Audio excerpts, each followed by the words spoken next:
Hola a todos, nos encontramos de nuevo para una nueva explicación del tema que nos toca hoy estudiar, las civilizaciones fluviales. Continuamos con las civilizaciones fluviales con las que habíamos empezado la clase pasada, ¿se acuerdan? Ustedes habían marcado en el mapa, ¿se acuerdan que lo habían hecho muy bien? Todos marcaron muy bien las 4 civilizaciones fluviales más importantes de la historia en las que había surgido la escritura. Marcaron Egipto, habían marcado Mesopotamia, marcaron la India y marcaron China.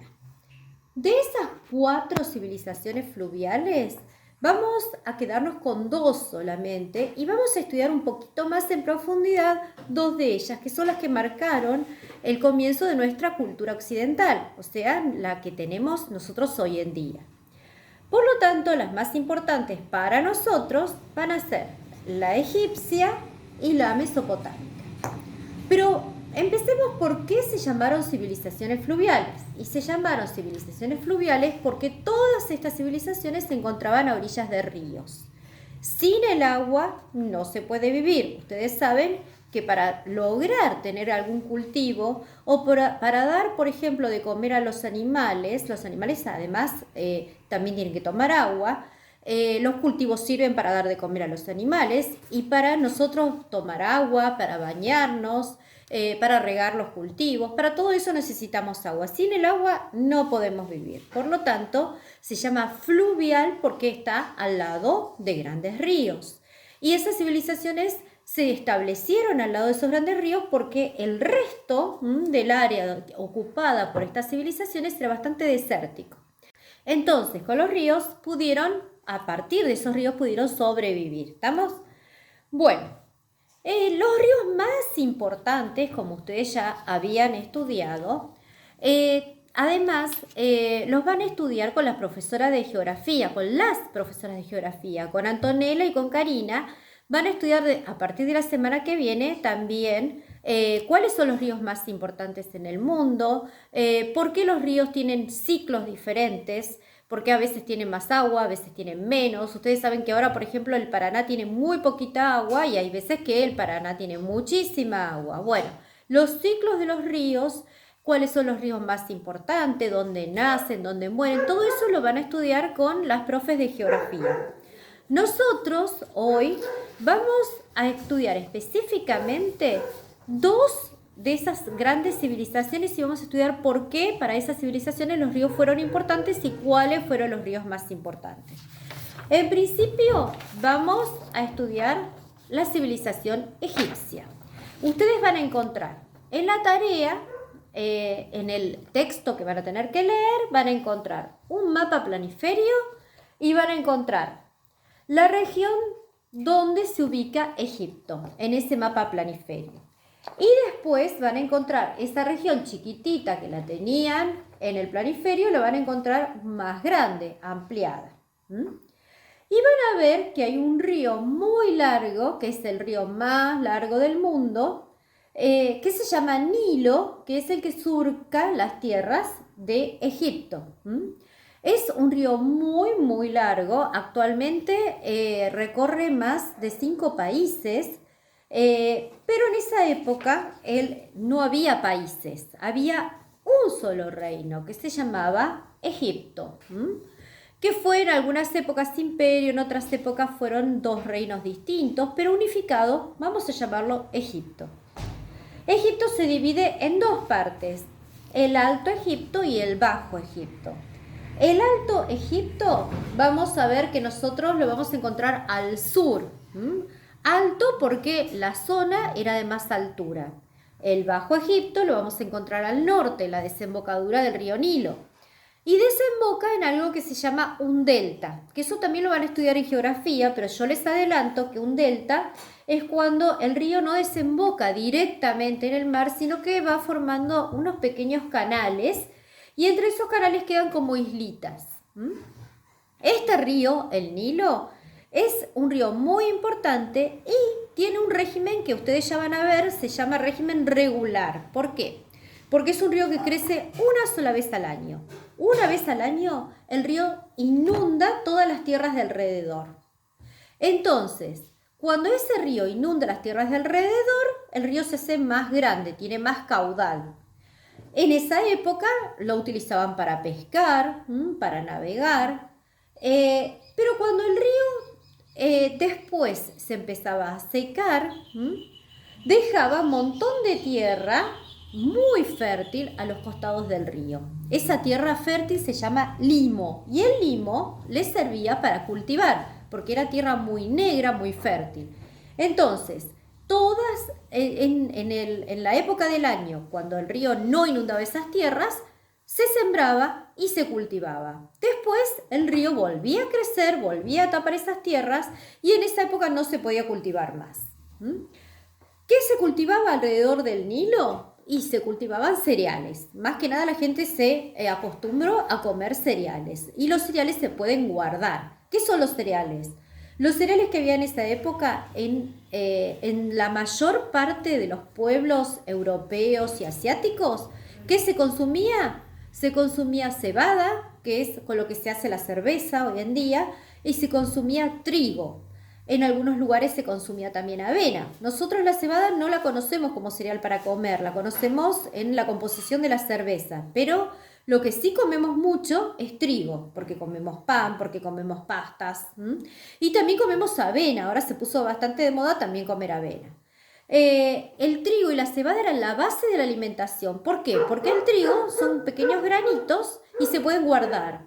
Cuando escasea otro tipo de comida, sacamos esos granitos que estaban guardados en algo que se llama silos, que son como los silos que hay en la agrícola, exactamente iguales, pero por supuesto eran más chiquitos. Se guardaban y después la gente los molía y con ese trigo molido, que era la harina, que no es exactamente igual a la harina que conocemos nosotros hoy en día, era un poquito más oscura, como la harina de salvado, como la harina sin procesar. Hacían panes, hacían tortas o la comían así como las tortas fritas o las tortas que nosotros comemos, tortas asadas muchas veces. Bueno, esa era la base de la alimentación. Y por supuesto animales que también criaban ellos. Animales de corral, animales como cerdos, como vacas, que criaban gracias a que también el Nilo les daba la posibilidad de tener agua y tener comida para esos animales. Lo que no tenían en Europa y no tenían en Asia era el maíz. No conocían el maíz. El choclo no estaba acá. Lo conocían únicamente en América. Tampoco tenían tomates, pero sí tenían, por ejemplo, otros cultivos que son bastante poco conocidos para nosotros, como las habas, que son como porotos muy grandes verdes, arvejas, todo ese tipo de pelotitas que nosotros comemos en los guisos, eso sí lo conocían. No conocían ni el tomate, ni las paltas, no conocían el chocolate, todos esos cultivos pertenecen únicamente a América. Bueno, la economía entonces de los egipcios en general se basó en el cultivo y se basó en el cultivo en las zonas que habían sido inundadas por el río Nilo. También construían canales para regar las tierras cuando bajaba el río. Esos canales son derivaciones, como nosotros podemos construir una piletita o una acequia, se construyen derivaciones del río para regar las tierras de cultivo. Bueno, después van a tener otro mapita, así, un planiferio, y vamos a ver dónde se ubica la Mesopotamia asiática. La Mesopotamia asiática se llama así porque Mesopotamia en griego quiere decir tierra entre ríos. Nosotros también formamos parte de una Mesopotamia, que es la Mesopotamia argentina. Entre Ríos, Corrientes y Misiones se llama Mesopotamia argentina, porque es la tierra que está entre el Paraná y el Uruguay. Esta Mesopotamia asiática es la tierra que está entre dos grandes ríos, el Tigris y el Éufrates, que los van a ver ampliados en el mapita que está abajo. El Tigris y el Éufrates son dos grandes ríos que también posibilitaron la vida en esta zona, porque la zona es muy desértica, pero gracias a estos ríos ellos podían cultivar, igual que gracias al Nilo en Egipto también se pudo cultivar. En la Mesopotamia asiática vamos a ver estos dos grandes ríos, y como estos ríos no son como el Nilo, ríos regulares, son ríos muy irregulares, Estos ríos a veces tienen mucho caudal, a veces no tienen nada de caudal, a veces se inundan y a veces no. Entonces tuvieron que hacer muchas obras para canalizarlos. En la Mesopotamia fueron grandes arquitectos y lograron canalizar estos ríos para regar las tierras de cultivo. ¿Qué se cultivaba en la Mesopotamia asiática? Más o menos lo mismo que en Egipto. Se cultivaba cebada, se cultivaba mucho trigo, se cultivaba avena y también se cultivaban uvas. Las uvas, que son típicas de tierra arenosa, desértica, como hay en San Juan, como hay en Mendoza, en nuestro país. Las uvas para hacer vino, y también hacían vino desde la antigüedad, desde el 3000 a.C. aproximadamente, también se dedicaban a hacer vino y a tomar vino. Bueno, ustedes vieron la parte económica. La economía es aquello que da la base, el sustento para que las poblaciones puedan vivir. Sin economía, sin tener una determinada tarea, sin dedicarse a cultivar, sin dedicarse a criar ganado, no se podía sobrevivir. Entonces eso es lo más importante para saber de qué vivían estos pueblos. Pero esta economía implicaba también que los grupos se organizaran. ¿Por qué? Porque la economía necesita, de alguna manera, algún tipo de organización. Y ustedes me van a preguntar por qué se tenían que organizar. Y se tenían que organizar porque las obras de canalización necesitan arquitectos que hagan las obras. Porque para guardar las cosechas necesitaban un silo o un lugar donde guardarlos. Y eso había que construirlo. ¿Y quién lo construye? Un arquitecto, y ese arquitecto no podía dedicarse a cultivar y a cosechar. ¿Por qué? Porque tenía que dedicarse a construir y a pensar cómo iban a construir esas obras, esas grandes obras. Entonces había parte de la población que necesitaba hacer otras cosas. Tenían que tener una dirección, por dónde iban a ir los canales, cuántas tierras les pertenecían a ellos y cuántos a otros grupos, por dónde iban a pasar los canales, qué obras había que construir, quiénes se iban a dedicar a hacer determinadas tareas. Todo eso, ¿cuánto, por ejemplo, tenían almacenado en un silo? ¿Para cuánto podía llegar a durar eso? ¿Cómo se iba a repartir lo que estaba almacenado en el silo? Entonces ustedes se acuerdan que dijimos que iban a surgir jefes, líderes, y alguna organización de tipo política. La organización política es cómo un Estado se organiza. ¿Se acuerdan que eso lo habíamos visto en la clase pasada? Vamos a ver cómo se organizaron los egipcios. Los egipcios se organizaron en varias ciudades. Acá les hice un esquemita. Ustedes van a ver un esquema donde van a tener muchas ciudades distintas que conforman un reino. En principio, el reino egipcio se dividía en dos, y lo van a ver en el mapa. El Alto Egipto y el Bajo Egipto, que después se unificaron. Pero ustedes van a ver una serie de ciudades, muchas ciudades, y van a ver un solo jefe, un líder. ¿Cómo se llamó ese jefe, ese líder? Se llamó Faraón.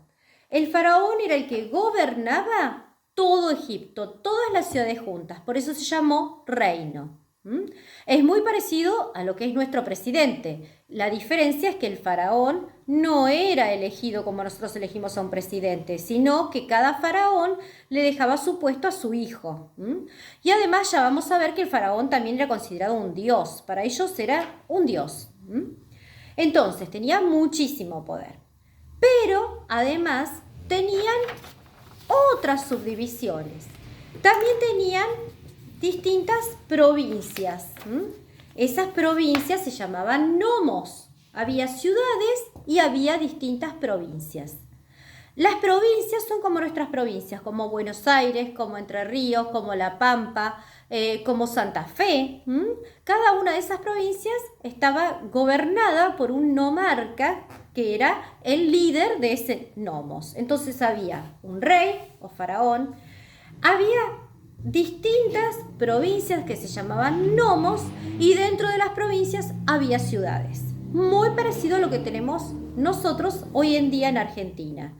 Pero por supuesto que la autoridad del faraón era distinta a la de un presidente porque no tenía, el presidente no tiene el poder total absoluto sobre su pueblo. En cambio, el faraón sí. ahora vamos a ver cómo se organizaban políticamente en la Mesopotamia, porque la organización política de Mesopotamia es muy diferente.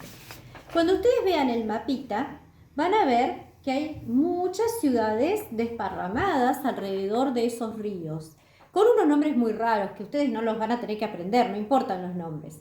Pero cada una de esas ciudades era independiente de la otra. ¿Qué quiere decir que era independiente? Que se gobernaban en forma independiente. Por eso se llaman ciudades-estado.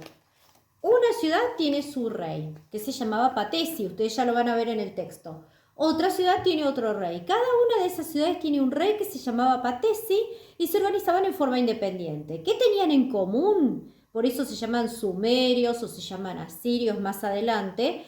La civilización, o sea, hablaban la misma lengua, tenían dioses muy parecidos, tenían una cultura muy similar, hacían sus canales de forma muy parecida, hacían unas pirámides que ya vamos a estudiar, que eran muy similares, o sea, la cultura era muy parecida y todos se entendían entre sí, comerciaban entre sí, tenían lazos muy, digamos, cercanos entre ellos, pero se gobernaban en forma diferente, no como Egipto, que vimos que todos dependían de un faraón, de un rey en común. En cambio, estos tenían lazos culturales, pero políticamente eran diferentes. Era como, por ejemplo, si nosotros vivimos en Crespo y tenemos nuestro jefe municipal y Gualeguaychú tiene su jefe municipal, pero no conformamos un país. Cada ciudad es independiente con un jefe independiente. Todos hablamos el mismo idioma, tenemos la misma cultura, tomamos mate, pero tenemos jefaturas, líderes diferentes que no tienen a nadie por encima de ellos. O sea, no hay un presidente, no hay un rey, no hay nadie por encima de esas ciudades. ¿Estamos? Bueno, con esto terminamos. Vimos la parte económica, vimos cómo se organizaban políticamente. Hasta ahora nada más. Ustedes ya van a completar el tema de los ríos con las profes de geografía. Y después nos vamos a encontrar para ver otros aspectos de estos pueblos, de Mesopotamia y de Egipto.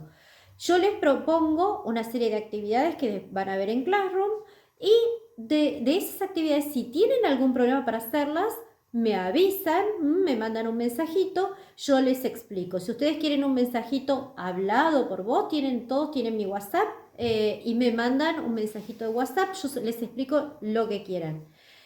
Lo que sí les pido por favor es que lo hagan en virome, no en lápiz, porque me vuelvo loca para descifrar lo que dice el lápiz. Es muy difícil, sobre todo que vienen en fotografías y la foto muchas veces le da la luz de determinada manera que el lápiz no se ve. Mándenlo en virome, mándenlo por Classroom, por favor, porque si no las correcciones se pierden. Y todos aprendemos mucho de las correcciones. Cuando nos equivocamos y hacemos las cosas mal, tenemos que aprender cómo hacerlas bien. Así que, por favor, lo mandan por la plataforma, porque si no, no lo puedo corregir. ¿Está? Bueno, les mando un beso grandote a todos y espero que puedan resolver bien el trabajito. Un beso para todos.